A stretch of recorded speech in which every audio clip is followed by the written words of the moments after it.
We're back a little early on the death lineup here. A couple of days early because of scheduling reasons, but we do have two Warriors games to talk about. Before we get to those games, though, Brian, I have a question. And the question is one that we kind of, at the end of every game in which the Warriors do not play well, there's a little bit of a theme in our chats. And so the question is, are the Warriors a serious, um, I don't know, are they a serious team come playoff time, or are is the overall NBA at large just like, they're not good enough to do anything, so we don't have to worry about them? Oof. I still think it's a little matchup dependent in that regard. Like if OKC sees them in the first round, I can't imagine they think it's like oh, we got this in 4 games. Gotta imagine they think it'll be a tough series. And with Denver too, like I think Denver still wins the series, but maybe like 6. So I mean, I think the Warriors aren't a serious team, but I think they still do have that ability to like turn it on when they really need to, but like maybe not when they think they need to, but really they need to. Like for example, like like the back-to-back last week or 2 weeks ago where they played the Bulls, and that was a game that like I think we all thought was like must win, even though it, in a lot of most cases maybe they didn't think it was must win or must win, or the first game against the Spurs with no Steph, just not winning there. Like I think there's a lot of must win games that would make their lives easier that they don't maybe see as must win games, and therefore they don't take it seriously. So, I don't know. It sometimes feels like they get like championship hangover over like regular season wins that are like good ones. Like for example, this last Lakers game, championship hangover. We beat the Yeah, Lakers without yeah. AD, and now we're taking the Knicks a little easy. And you know, Okay, because the reason why I asked that, you just kind of said what I was thinking, which is in these must-win games, can they flip the switch? We talked about this pretty much all year last year. When they need to flip the switch, can they flip the switch? And against Sacramento, they played really good at times. They played poor at others, but they were just good enough to beat Sacramento. But against the Lakers, they literally couldn't just flip the switch. The Lakers were too big for them, and they didn't have enough athleticism to combat that. So after this really fun, I would say fun for 3.5 quarters because the referees screwed up the end of that Lakers game. It was a game in which neither team was playing terrific defense. There was lots of up and down scoring. For the first time in I don't know how long, but it seems like forever. The Lakers just didn't live at the free throw line. Like I was really amazed, and we've talked about sort of these rule changes, and not even rule changes, just the ways that the referees are calling the game a little bit differently. And so I was thinking, like, okay, maybe because of these rule changes, the Warriors are not a team that makes their living at the free throw line. They're still very dependent on shooting from their two big shooters, and Kuminga gets to the free throw line. That is a big part of his game. And so I thought, okay, well, let's see how they play against the Knicks. Now, the Knicks team that we saw yesterday, in comparison to the team that we saw in New York when the Warriors were in New York, they seemed almost like different teams. That team yesterday, they took on the personality of their Bulldog point guard, and they just kind of physically beat up the Warriors. Like, Jalen Brunson just got into everybody's chest and was like, "You're not pushing me back." And so you would think, oh, maybe this game where the physicality in the past would lead to a bunch of free throws for the Knicks, and, Brunson may have gotten to the line twice as much as he did. But actually, the non-calls favored the Knicks because they just out-muscled and pushed the Warriors around. I'm not sure Draymond has had a worse game in which the physicality was dialed up. It was almost like he was, like, not ready for it or something. Like, he was just like, God, I don't wanna play in a game like this right now. Like, I don't feel great. He didn't look great. And that, he's gonna have a few of those games here and there at his age, but I was like, wow, I did not expect the Knicks to come into San Francisco and outmuscle the Warriors. And it was just basically Brunson going like, you guys have nobody who can stop me. And it just emboldened the rest of his teammates to just hit shots. Like, my goodness, they outplayed the Warriors in every facet of the basketball game yesterday. And I was just gobsmacked because what you said, shouldn't the Warriors be able to just turn it on and go, okay, we need to win this? It seems like they tried, and the Knicks were just like, nope.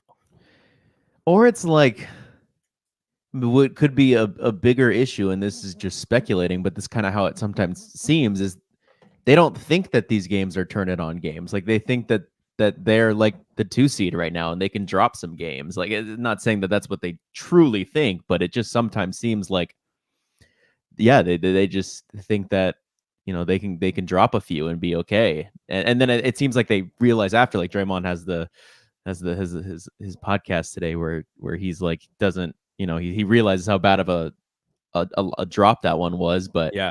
you know, you look at some of these totals and the plus minuses and the, like, it's kind of hard for the vets to go ahead and be like, okay, like, guys, like, you need to step up. It's like, no, it's you guys.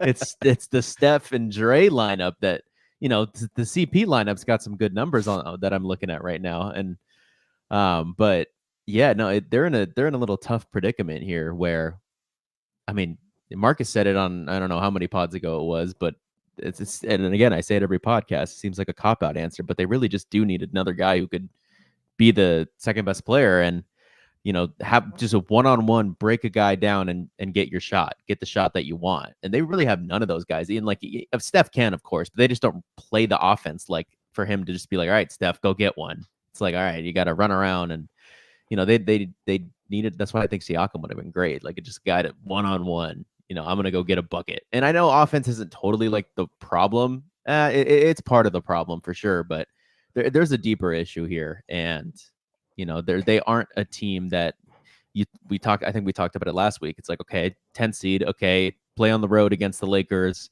and then maybe you'd be playing on the road again if you ended up in the 10 seed for the second playing game if you beat the Lakers, which is already like a tough matchup for us. Then it's the Kings or it's the Mavericks or it's the Suns, and then okay, you win that, and it's like, okay, first round matchup against Denver or OKC, and we have a veteran team that like would have really done well with an easier matchup in the first round by getting a top seed, having home court advantage. Like, it's just, this is a team that shouldn't be taken seriously, but you know, I'm sure they'll make some noise in the playoffs, but nothing substantial, not even nothing like last year. What it also told me is that Laker game, I think we are overrating now what it means to beat LeBron James. And maybe the Lakers overrate what it means to beat Steph Curry's Warriors. Two things after watching the Knicks game, two things that I thought about Saturday's game. The first thing is Anthony Davis is more valuable than LeBron James against the Warriors to the winning of the Lakers. He just gives the Warriors a different look. Like, yeah, LeBron's gonna bully his way into points against the Warriors, but on the other side, he's not going to stop anybody from scoring. And Anthony Davis does provide that defense that seems to muck up the Warriors every time. Yeah. So that was one. The second is the Lakers are just as silly of a team as the Warriors. Yeah. Can you imagine? Let me rephrase that. I imagine being a Lakers fan right now feels very similar to what we talk about every week about the lack of consistency. They look great one game and look terrible the next game. Their inability to get above the 10 spot in or the 9 spot in the West. What could they physically do? Like, I think we talked ourselves into it last year. Get by the Kings. You got a great shot at whomever is next. Now, unfortunately for them, the worst of those matchups is the Lakers, and the Lakers beat the Grizzlies. But you still talked yourself into, could they beat the Lakers? It's possible Steph gets hot. they kind of have LeBron's number. Like, I think we, up until they got eliminated, we sort of talked ourselves into the idea that they could beat the Lakers, even if it wasn't a good matchup. It wasn't even a good matchup, but you could still even talk yourself and argue against yourself that like a few of things go different. Like it's a different series. Like game 1, the Warriors not taking game 5 or 6 against the Kings seriously, having to go to game 7, being tired for game 1 after the Lakers had like 3 days of rest. Yeah. That was a must-win game that, the Warriors had proven that season to win all their home games and lose the road games. Well, you lose the first home game, you win game 2, you lose game 3, then game 4 was right there to or was that the second? Was that the Lonnie Walker game? I don't even remember. The Lonnie Walker, yeah, just game 1 and whatever game the Lonnie Walker game was. Like, I mean, those two go differently. It's a completely different series. I know there's a ton of other hypotheticals, but you can still talk yourself into like they could have won that series too, is what I'm saying. And this year, I think there are still some LeBron stans who think that he just has to get in the playoffs and he can run the table. I personally don't see it. They could beat Dallas, Phoenix, Sacramento, just like we can. But when you look at the top 3 teams or whatever, OKC is such a wild card because we've just never seen them in the playoffs. They've done fairly well against OKC, just like how I think we would beat OKC, but they kind of have the winning record against them to prove it. I mean, when's the last time they've beaten Denver though? So, I mean, both teams would lose to Denver. I think the Lakers would get swept again though. But I guess my point is this year, I don't have that same feeling of we just have to get in and we can make noise. The feeling that I have right now is where they are, if they actually get to the 8th spot out of the 10 slot, they may not fare well at all in the first round because the play, I think the play-in schedule is like they would play a game on the road. If they win that, they play the next game on the road, and if they win that, it's like immediately to whomever is the 1 seed, and you start your series. So you're already 2 games in, lots of travel, old team, and then then they probably get blown out in game 1 just because that's how it usually plays out. Yep. Like there's, I guess maybe the biggest Warrior fans kind of just give Steph, and I saw a little bit of disbelief, I guess is the right word, in Steph last night. Steph said something to the effect of, it doesn't matter if we're 6, 7, 8, 9, or 10. If we play like that, it doesn't matter. And I thought that was kind of telling. I don't know if it was a kick in the pants to some of his teammates. I mean, there's no Jordan Poole to kick around anymore, right? Like, we don't have that guy to blame. We don't have that guy to say, if Jordan Poole ever acts serious and plays up to his potential, we don't have that anymore. Like, he's gone. So we can't, he's not the GOAT, and the opposite word of the GOAT. He's not the GOAT to kick around these days. So who is it? Who is the player? I mean, is it Clay? I don't know. Clay played halfway decent yesterday. Yeah. It's not CP. CP played well. They played well in CP's minutes. They can't blame Looney. Looney's not even on the court anymore. So I'm just finding, who is the scapegoat right now? Who is Steph talking about? Is he looking in the mirror? Is he looking at Draymond? Like, I know it's a collective thing as a team, but who needs to play better in order for the Warriors to be serious? I'm not sure if they are, if everything is hitting on all cylinders. I'm not sure if they can beat any of the top 4 teams in the West. It's him, but it's also not like, I don't blame him. Like it's just he shouldn't have to like be expected to put up another 2020 2021 performance where he has really no solid help, no other all-star, no one even near another all-star, and he just has to go out and drop 40 bombs every game. Like, it is him. Like, he needs to do that, but at the same time, it's like, I don't, it's unfair to ask. Like, at the end of the day, like here this, I don't know if this is a hot take or not, but them getting their butts kicked in the playoffs, like in the first round or in the play-in again, it might be like the best thing that can happen to them, in the sense of, I think they also think, maybe after Steph's comment last night and Drake's comments on his podcast, maybe there's a little bit of reality seeping in. But I think at the end of the day, they also kind of carry that, well, let us just get in and we'll do what we always do. And, Steve Kerr, what's his comments after every single annoying loss that they shouldn't have lost? Like, Like, I still believe that, if we get in there, we can compete with just about anyone. Like, I guess I don't totally know what else he's supposed to say. I mean, he could say this is a terrible loss. Like, I don't know what the hell we're doing, but I think that them getting their butts kicked back to reality, that like we're not like that anymore, and then front office adjusting to that might be the best thing that can happen to this team. I'm completely over this year. Like, the thing that needs to change for me, I think, is it's probably a starting lineup change. Like I mentioned, with even though it's not B Pods' fault, it just feels like it's just, and I keep saying this, not really any individual player's fault. It's just like the roster construction. And I didn't even totally blame the roster construction. I blamed it like when I realized we needed a 2 guy and nothing happened to fix that. And like, it's a combination of so many things. Like Kerr with the inability to, I still believe the inability to properly develop guys. He's like more of just like the win now coach, and the development kind of kicks the curb there. And this has been a little bit of a change from him, but it's also the roster construction with no number 2, with me laying out everything I thought that they needed, and then kind of just doing the opposite of going smaller even.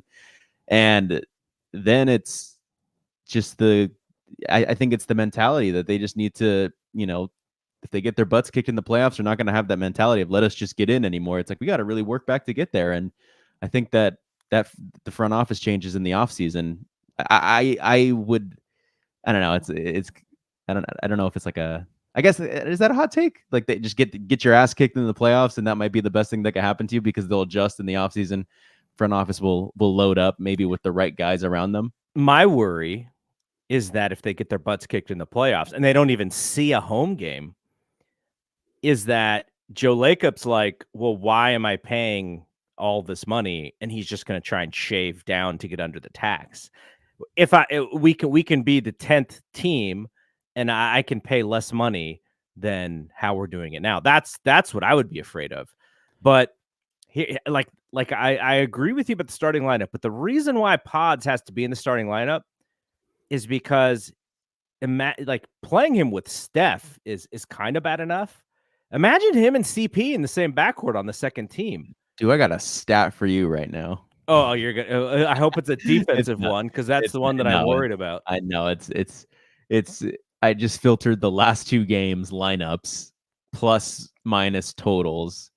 Chris Paul, Klay Thompson, Andrew Wiggins, Trace Jackson Davis, and Brandon Pajemski are the second best lineup in the past 2 games, plus 5, 9 minutes. Want to know the number 1? It's Steph, Dre, GP2, Kuminga, Pajemski. So no Wiggs, GP2 instead. So, we talked about scapegoat. I guess the scapegoat is Wiggs. I watched him shoot jumper after clanger, after go to the hole and get stripped, after jump and miss bunnies and have to get your own rebound and miss the bunny again and have to get your own rebound and finally make the layup. I could sense how tiring that could be, dealing with what. Now, I'm not saying this because we're just watching from television. It looks like he's not playing his hardest, and there could be something to injury that we don't know. There could be some mental thing going. Like, I watch him run, and I'm like, this dude is like the best athlete on the team, and he very judiciously turns it on when he needs to. And I sort of feel like he needs to always have it on, and because he's not playing 38 minutes, so he might as well just play as close to 100% athleticism as humanly possible, knowing that he doesn't have to play heavy minutes. Because Wiggs at half speed, when it looks like he's trying to rest, or he's not taking all of his energy, is a really bad player. Like, you could just see it in his jump shot. Like, when he's not in rhythm, it's just so ugly and flat.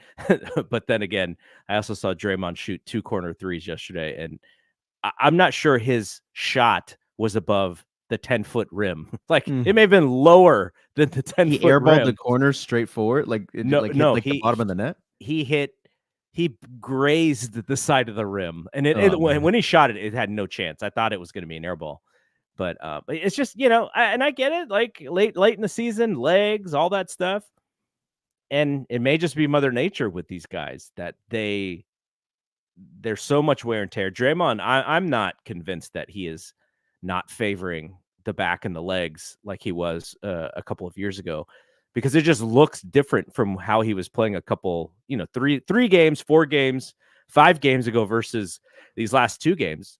Thought he was pretty average at best.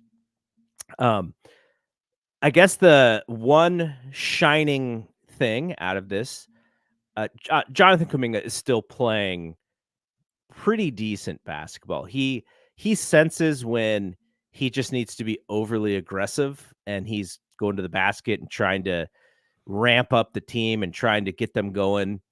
But he also has to, especially late in the game, he's got to basically hand that off to Steph, because Steph is hunting. He's shot hunting. And so Kuminga can't do that over Steph. But he's playing his butt off, especially offensively.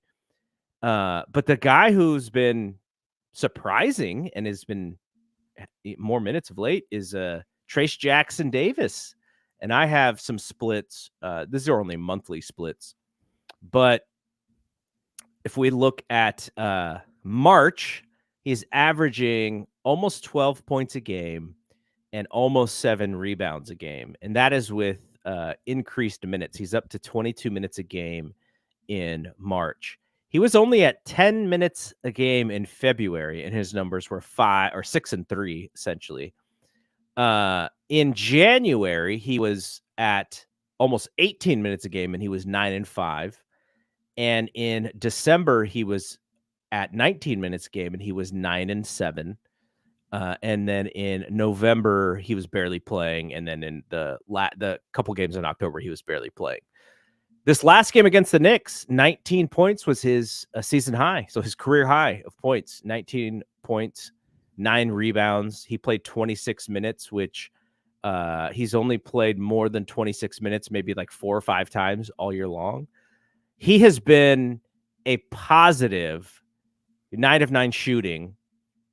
He's been an absolute positive, but I do wonder what the offset is when it comes to defensively. Now, he's a shot blocker, surprising shot blocker too. Like he's not that tall, and he still gets these shots. But the better centers do have their moments with him, because he is so jumpy, and he is trying to hold his ground. And some of the smarter centers, I thought Hartenstein outplayed Draymond yesterday, which is kind of surprising, because I don't. It was actually like, it was like a good matchup. Like not like Hartenstein is like it's a bad matchup for Dre. Like I think Hartenstein, like, being not, is Hartenstein a 7-footer? I don't know, but he doesn't move. He moves like he's smaller, and he's smart basketball player. Like I didn't think that was the greatest matchup for Draymond. So I mean, Hartenstein for the year is only 7 points and 9 rebounds. He's so it's not like he's a world beater, but against the Warriors, and I guess against the Kings, he did have 14 rebounds, but against the Warriors, he's 13 and 10, and he actually affected the game. I thought, who else affected the game was Dante DiVincenzo. What about DiVincenzo? McBride? Yeah, well, McBride, and McBride beat the crap out of them in that other game too. DiVincenzo just seemed to. I don't know if it was the coming back to San Francisco, but he sort of sensed the moment a couple times and just pulls up and hits big threes. It was funny watching Josh Hart try and shoot threes yesterday. I don't think he made one, but he I think he played the whole game. 48 minutes. All 48 minutes. He was 0 of 6 from 3. And then you kind of look at his numbers and you watch his shooting and you go, oh my God, it's so terrible. 5 of 18 shooting, 10 points. But then he also had 10 rebounds or 11 rebounds and 11 assists. So he was doing active stuff. He was like a less athletic Russ yesterday watching that game. So I've come to the conclusion, and look, if they win, if they go on a run, like Kerr says, like there's a 10-game winning streak in us or something, then you change your tune. But based on what we've seen of late, they just look like a very average basketball team. And well, it's just nothing's gonna change. Like, if they continue to go as is, and I'm sure, something will change. But to me, like, to go on a 10-game winning streak, like I think a lot of things have to change. And of course, I'd change my tune if they go on a 10-game winning streak, but that's because they've probably changed the starting lineup. They've probably really switched around the minutes and stuff like that. So Here's another question. Rockets, winners of I 6 in a oh row. I should have said you mentioned them last podcast like they were kind of a threat, and I was like, stop it. I was like, Şengün's out for the year. Stop it. 6-game winning streaks. And Jalen Green's been going off since it was announced that he was going to be having a kid, and like he's been like actually like I wrote him off. I know you shouldn't write off young players, but I was watching him in the beginning of the season, and he's supposed to be like like I don't want to comp him to Kobe, but like that type of player where it's like volume scoring, keep up the efficiency, what kind of, and just like take difficult shots, and they got to go. Like that's such a tough comp. I mean, not a tough comp, but such a tough player comp to like be good at. Like DeMar DeRozan's another one of them. And I didn't think that, he Professional scorer, DeMar DeRozan. professionals. Yeah. I didn't think that Jalen Green could do it. I mean, he looked pretty awful in the beginning of the year. He was getting pulled off in crunch time, but man, like he's doing look away threes and he's crossing. Did you see, like, I don't know if I've ever seen, maybe Steph's done it, but other than Steph, like legit crossing someone up and they fall and then you shoot the 3-pointer and a look away. And he's got the ability to dunk on people. Like, oh my God. I think I saw Swaggy P do that, but I think he missed. He missed. So just a quick look at the West. Looking at just the last 10 games. Nuggets, 8 out of the last 10. Thunder, 7 out of the last 10. Pelicans, 8 out of the last 10. But every other team in that top 11 is either 6-4 or 5-5. So just playing 50-50 ball, essentially. Except for the Rockets. They're 8-2 in their last 10. Winners of 6 in a row. And I don't know, like, here's a would you rather. Would you rather the Warriors get the play-in and lose the first game of the play-in, and it's 1-2-3 Cancun, or would you rather the Rockets jump over them for that 10 slot and the Warriors don't even make the play-in? This is such a sad conversation. No, this is the Lacob. This is what Lacob's thinking right now. They need to make the play and get whooped. Like, or just at the very least, like the most, I need them to get to the first round and get whooped. I'm telling you, they need this mindset. But needs to be a mindset shift. I don't want them to miss the play-in altogether, because then maybe that mindset carries over. It's like, well, we didn't make it, so we couldn't, we didn't have the opportunity. That would be so embarrassing. Like, if you think about the amount of money the Warriors spend on this team compared to the amount of money that the Rockets spend on their team. The Rockets spend a decent amount, but yeah, nowhere near the Warriors. I mean, who makes money on that team? Dylan Brooks? It's Dylan Brooks and Fred VanVleet. They paid them big. Yeah, you're right. Fred VanVleet. But they needed to, because they didn't spend it on anybody. Yeah. But yeah, like that, I think that would be like more embarrassing to miss the thing, and then for Lacob to be like, it would be more embarrassing. You're right, but I need them to make the thing to like then get embarrassed. But then if they play the Lakers, I don't want them to lose that game, obviously. Yeah, neither do I. And then it is, whomever they could lose to the Kings. I don't want them to, but nah, Sabonis is gonna be so happy if. I mean, yeah, if the Rockets beat them, and I think that's more reason for Lacob to like just blow all this up, and I wouldn't totally blame him, because you're right, they're the number one payroll, right? And if you don't make the playoffs with the number one payroll, with not a healthy season, but you had Steph for the majority of it, like, yeah, I mean, dynasty over. What about LeBron? I mean, we still gotta have our fun at LeBron over the summer. See his podcast with Reddick? Yeah, I did. I think it's an interesting show. You know what they're gonna find? What are they gonna find? Talking basketball at a high level is not going to be that popular. I hope it is, because I actually enjoy. I will be interested to see how, because Dre's going to go on it for sure. Draymond's definitely going to go on it. Did you lose me? No, you're back. Okay. I thought they did a nice little blend of like talking high level basketball and then also talking about like the talking points of like LeBron talking about Steph, LeBron talking about Tatum. I thought they threaded that in nicely with the other stuff. I can't wait for the parts where JJ Redick goes, you don't know how hard that is for Klay Thompson to shoot the way that he catches and shoot. Like, he gets all crazy about these shooting things. I'm like, Yeah. you're right, 100%. It is really hard, but it's also Klay Thompson, and we see this every single game from him. So, but he likes putting himself. It's a way for him to put himself in the on the same page as the great shooters without putting himself on the same page as the great shooters. Did you see Draymond on his podcast today say that he has a bone to pick with LeBron about not coming on the Draymond Green show first and then doing like actually like serious about it?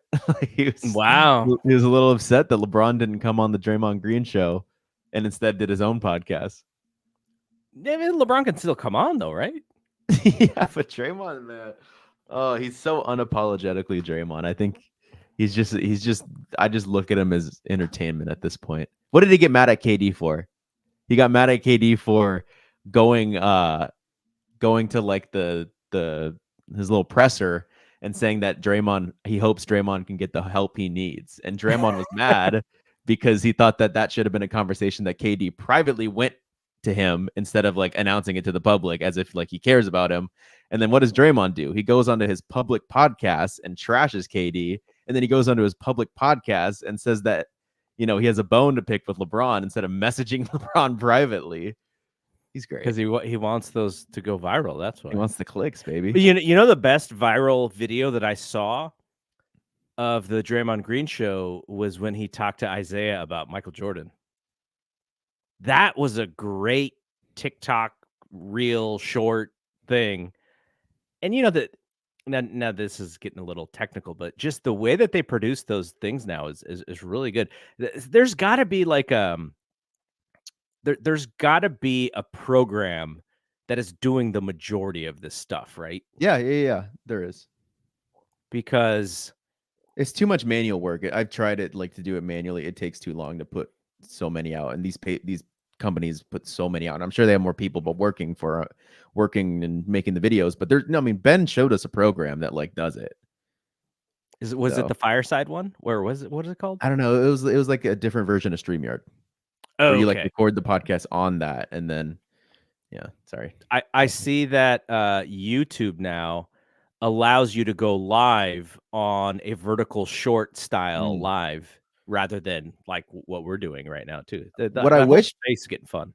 What I wish people did for Twitter is I know that Instagram and TikTok and Instagram and its Reels format probably does the majority of like the viral stuff because it's more kids are on those platforms and it's like impressionable upon them and they're just racking up the likes and stuff. But like I still wish people formatted their videos from platform to platform. TikTok and Instagram Reels, same formatting, but Twitter, when people still use the vertical thing and you get the video's cut off by like the tweet and you have to click in the tweet to get the vertical. I was trying to do that with the BAM, but it still doesn't even look like that visually appealing. So someone's got to find a way to Twitter.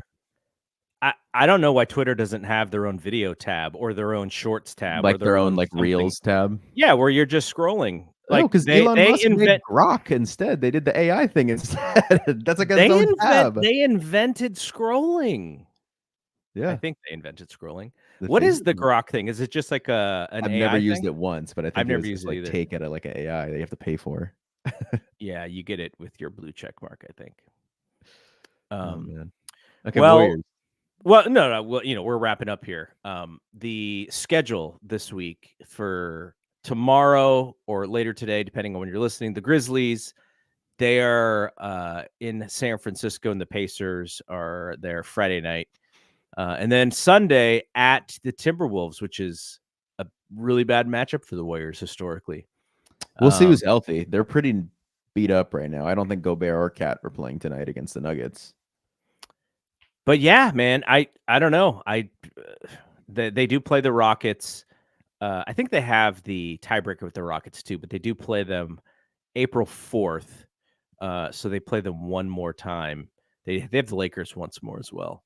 So Hey, I'm not gonna lie here. Like you're being a little worried about the Rockets last week, and now we actually have to kind of be worried about them this week. Like it's not far fetched. If you look at the schedule, like, and we take the Warriors as they are, of like a team that kind of not serious. Like the Grizzlies got back Desmond Bane, and they have Jaren Jackson, and they have Vince Williams coming back, who torched the Warriors on the MLK game, and then they have Gigi Jackson in the starting lineup, who's like starting to play relatively well. Like they might not be like a walkover opponent as say they were a couple weeks ago when all those guys were still injured. And then you have Indiana on Friday, who has, again, I'll say it again and again, we have yet to beat Indiana in Chase Center, and they've only gotten better. can I ask Steph Curry of one thing? Ask him.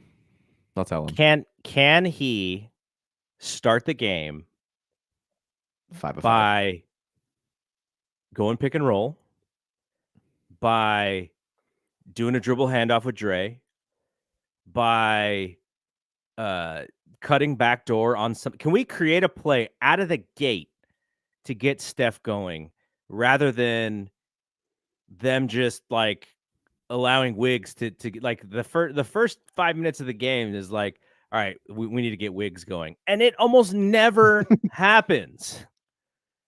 And I just want to see Steph hunting from beginning to put pressure on that on the other team, because yesterday they got down 18-4 before anybody blinked, and Steph was like hadn't done anything yet. And I'm just like, we can't, if you're gonna take these games seriously, you got to take them seriously in the first quarter too. Like this idea of, getting people involved and getting touches. Like it's great if those guys are benefiting from it. Wiggins was not. Pajemski will not take an outside shot to save his life unless he is butt naked, wide open. And like Kuminga's going to be active. But he's also going to do that thing where he drives into traffic and screams and he doesn't get a call, and then it's a fast break the other way. Like, let's put some pressure on the defense from the word go. And I want to see Steph go at it. Like, why is he waiting so long to actually get involved offensively? Yeah, I mean that's another change that if you want to go on some kind of 10-game heater, like even like a mentality shift, how you open the game, everything's got to change, and that would be a good start. All right, shorter one than we usually do, but it was later than we usually do them as well. So we're gonna cut off early here. May have some Ben Cruz. I prepaid Ben Cruz for his appearances. I prepaid him with some Terramana. Oof. And I prepaid him with some what is the drink? The Rocks energy drink. Oh, I don't know what it's called. I forget what it's called, but I had some pre-workout that I had bought, and it was like too much pre-workout. Like it was making me go crazy. So I gave it to Ben because Yeah. he how big of Dwayne the Rock Johnson fans that Ben and I are. Who, by the way, Ada doesn't call him The Rock or Dwayne The Rock Johnson. She just calls him The Rock Johnson. The Rock has a skincare brand that is, you can buy at Target. It is called Papa Tui. And The Rock even posted Ben's video from The Ringer of him trying on the face cleanser or whatever it was that he put on his face. The Rock camera. Reposted that? That was on the Rock's. You actually saw it. I thought you saw that. I don't think so. Oh, so yeah. So Ben was on the Rock's Instagram video. But so I was at Target the other day, and I was like, oh, they have some Papa Tui. So, got some Terramana at the house, got the energy drink at the house. I'm wearing my Rock hoodie right now, and got some Papa Tui, man, for facial cleanser, toner, body wash. There's some tattoo stuff. I don't have tattoos, so I need to buy that one. But that's how big of Rock fans me and Ben are. We're all in with Rock. So yeah, so Ben may be coming on because your work life has been pretty hectic of late. So people may see some Ben Cruz for the next couple weeks. But man, fix your stuff, man. You guys gotta get in gear. You gotta get your team You got to get your team performing. Nobody should be working 24 hours a day like you guys are working right now. Oh my god. All right. The Warriors. Go Warriors. Hopefully get a couple W's, get closer. Okay, last question here. Does getting to the 9th seed make it any better? Does playing the Lakers at home versus playing the Lakers in LA, I know. is it any better? If we look at it from right now, it'd be better if we played them on the road. But if they get to the 9th seed, that means there was some type of like winning culture established that could pay off. And Joe Lacob will get one home game at least. They'll buy the entire season. Oh, I know. Last thing before we go. Women's college basketball March Madness tournament. We have a bracket for folks who listen to this podcast. I will post the invite on Twitter for anybody who wants to join. I've posted it in the Discord. I've shared it with some of my other Discords as well.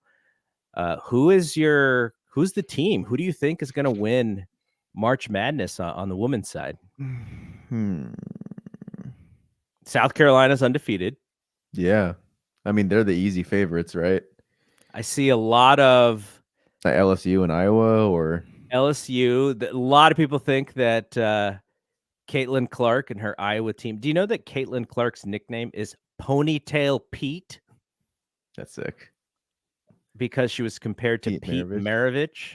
Ponytail Pete, she said, was her nickname. So I'm a complete novice in the women's bracket. So I'm deep diving into this tournament. I'm not going to watch any of the men's tournament. Only going to watch the women's tournament this year. But a lot of the prognosticators are saying Caitlin Clark's road to the Final Four is a little bit too hard. You have Stanford and you have USC from the Pac-12, which is going to be the Pac-2 next year. Did my Wildcats not make it? You know what? I haven't looked at the overall bracket. I haven't filled out my bracket. They were ranked at some point. I don't know what happened. I was mostly looking at like who people are projecting to possibly win the whole thing. So yeah, like, do you have any insight into how you're going to fill out your bracket? Not really. I mean, I've been semi keeping up with like who's good or not, but I haven't been in like a deep dive of the women's basketball season, and that'll tell you how much I've been in a deep dive of the men's basketball season. I would not be able to have an idea of who the best team is on that side. Yeah, I haven't followed. I don't know if I don't know any of the players on really in any of the men's teams, because it's really hard to follow college basketball for me because none of the players really, none of the top players play in the NBA. I mean, make it to the NBA because they're all going to different leagues and playing and stuff. So, all right, I'm gonna pull up the bracket here really quickly. So, the top 4 seeds are South Carolina, Iowa, Texas, and USC. So those are your top 4 seeds. Well, wow. As USC. USC. As far as players, are there any players that you're keeping your eye on? Of course, especially Juju because Watkins, yeah. But especially because we're gonna have a WNBA team here in a couple years, and on the Warriors broadcast yesterday, it was the all women's broadcast. They were talking a lot about the WNBA team. Mm-hmm. So so you're talking about Watkins.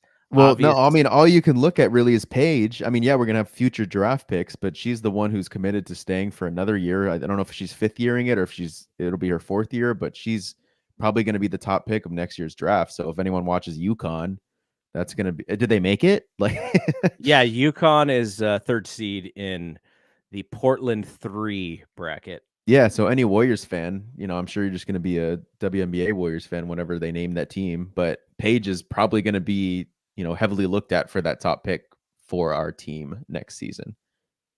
I don't see any Wildcats in this tournament. Wow. And the women's side. Double OT against the USC, who's the number 1 seed. They beat Stanford. I don't know what their record ended up being, but I'm surprised. All right, so check out our social media. We will have something for you to join our picks. We're going to make Bri fill out a bracket. We're going to make Obi fill out a bracket. We'll make young Randall Bartholomew fill out a bracket. Hopefully get Ben Cruz to fill out a bracket. So we'll have some of those the people you see. Brad Evans, who has no idea about anything when it comes to college basketball, he's just like, I'm just going to force him to pick a bracket. I'm going to tell him to have his daughters help him pick his bracket. And I'm going to get Rod from We Want Winners to also fill out a bracket. So come join us, and we'll get that thing going. I'll also put the link in the show notes of this show. All right. For Bri, I am Double G. We will see you when we see you. Peace out.